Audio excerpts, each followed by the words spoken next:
For more on this, General Jaroslaw Strozyk joins us from Wrocław in Poland. He previously served as Director of Analyses at the Polish Military Intelligence Service. He is also a former Deputy Intelligence Director at NATO headquarters in Brussels and a former political defense attaché in the US. General, always good to have you on this news hour and get your expertise.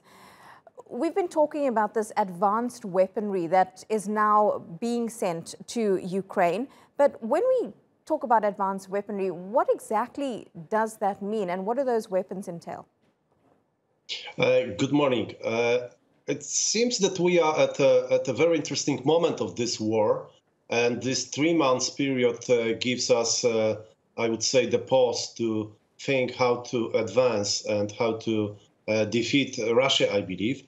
At the same time, we see that the NATO countries and some other partners are not afraid anymore to send more advanced weapons, to include this artillery, which is so much needed, the long-range artillery, to include multiple launchers, some kind of rocket artilleries. But at the same time, that will not end war, I believe. It's still a kind of position battle between those two countries, and it seems like both countries are not interested at this moment to finish that war or to make any truce. General, at this point we're hearing that the fighting is really intensifying in the Donbas region. We've spoken a lot about the Ukrainian resilience and their forces, but does Ukraine have the firepower? They're getting more weapons sent to them, but they haven't arrived yet. Do they also have the know-how and the manpower to fight back a Russian offensive that is very much intensifying at the moment?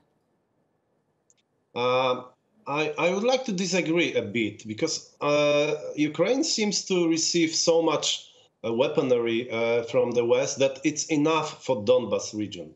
Perhaps it's not enough yet for any counteroffensive, but that's really enough for defending Donbas and some other areas.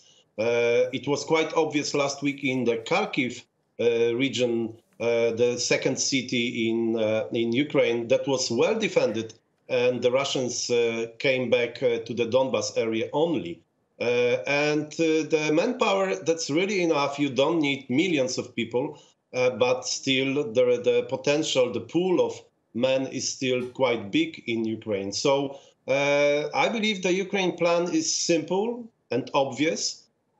Just wear down the Russian forces in the nearest months, and then the time come for the counteroffensive. At the same time, Russians are counting also on the kind of losing the interest of this conflict in the West by the summertime, which is quite obvious. People are not so much interested in such bloody areas. Well, with that being said, do you then think that the Russian army has the motivation to continue, knowing that Ukraine is getting more weapons and does have the will and the resilience to continue this fight? I couldn't find enough motivation from the Russian army from the very beginning, and I don't think this is the case now. There are still some smart officers and commanders in the Russian army, Russian armed forces, and they see the situation on the ground, so they will not send their troops to commit suicide. However, that happened in the past. So there is no motivation at all.